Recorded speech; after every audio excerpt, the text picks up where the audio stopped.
Christmas to you folks and friends of GBL, the old church, 5 Acre Homestead. Well, the last of the summer wine is all gone, and it's time to get ready to brew some Christmas wine.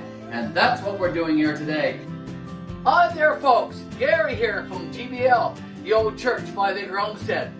Hard to believe that 10 days has passed since we were here in the wine room at our house here in Gander, Newfoundland and Labrador, Canada, beginning the process to brew and make some homemade Christmas wine.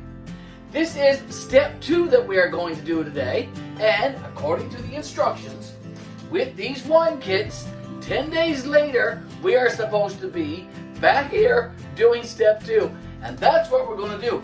Folks, I'm inviting you to join me now as we prepare and follow the steps to do step 2 in brewing this homemade red wine, and it will be ready in time for Christmas. Isn't that awesome? Isn't that wonderful? So follow me now with these steps, and hopefully you can make your own red wine after this. What? Because I do think that the process that Miss Betty and I follow to make our wine, our Christmas wine, our summer wine, whatever wine it is a very easy to follow process.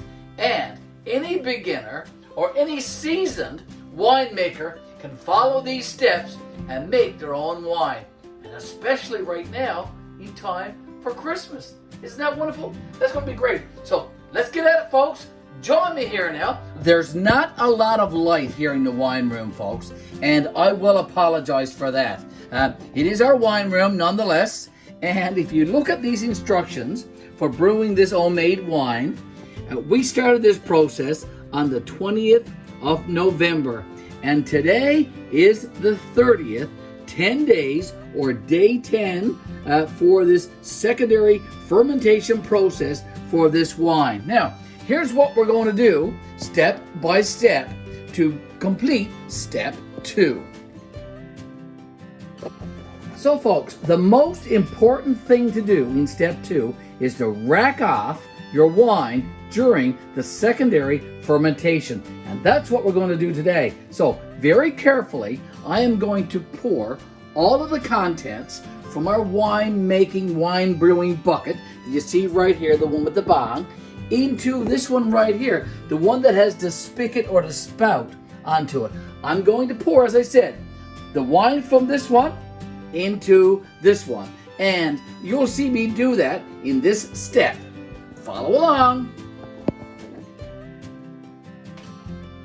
So during step 2, folks, during the secondary fermentation step, I'm going to be removing the wine from this wine brewing bucket. It has been 10 days, and it is now time to rack off this wine. I gotta be very, very careful that I don't spill any.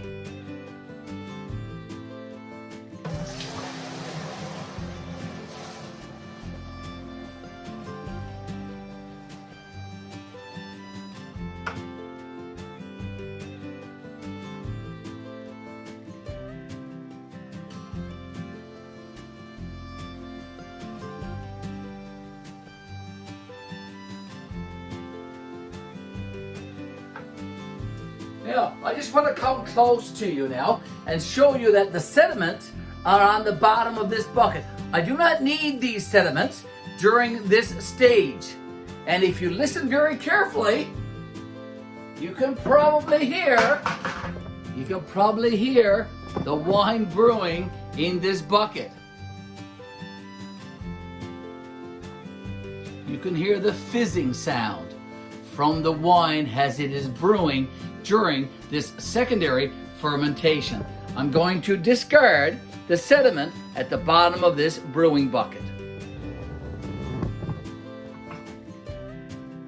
Okay, so now all the sizzling has cleared. That's really, really good. That's what's supposed to happen during step 2.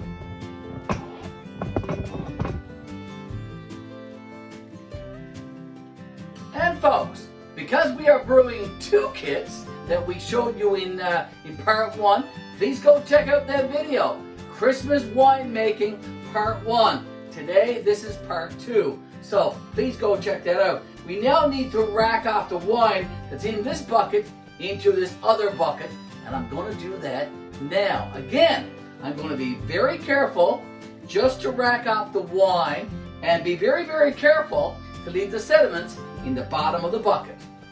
Follow along.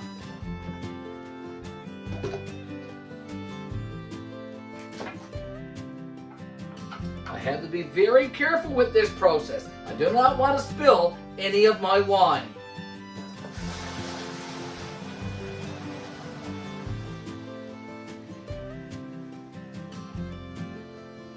I'm watching because I don't want any of the sediments going in to the secondary bucket during the secondary fermentation process. And again, let me bring the bucket over close so you can see. There's all the sediments in the bottom of the bucket. We do not want these sediments during the secondary fermentation. Just the wine, folks. And here we go. There's the wine. We're going to just move it back to the corner there by the wall. And we'll put the cover on. And that's the secondary process completed, the secondary fermentation. I'm going to go clean my bucket, and then we'll come back for a final chat.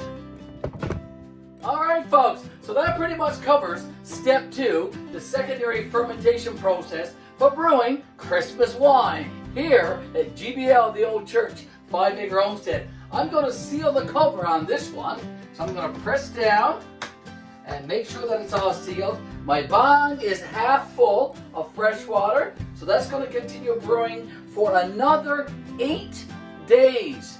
When we come back on the 18th day, and that day is going to be December the 8th, folks, we will come back and we will do step 3, and step 3 is the stabilizing and degassing.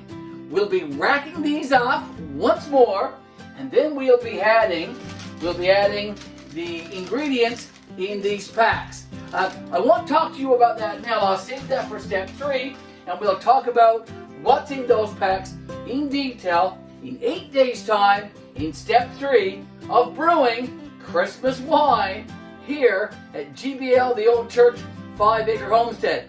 Folks, I want to thank you again for joining us today here in part 2 of making Christmas wine, and I want to thank you always for liking our videos, sharing our videos, leaving those great comments, and of course subscribing to our YouTube channel. Please continue to like, give us the thumbs up. Those likes are very important. Garry here. I'm going to sign out now, and we'll see you in part 3 of brewing and making Christmas wine. See you later, folks. Now we are going to be leaving those there until December the 8th for step 3. We started step 1 on November the 20th. Today is November the 30th. So we just completed the secondary fermentation, and in 8 days' time, on December the 8th, we are going to come back here to the wine room, and we are going to do the stabilizing and the degassing for our Christmas wine. There you have it, folks. There you have it. Christmas wine being brewed and being made here at GBL-The Old Church 5-Acre Homestead.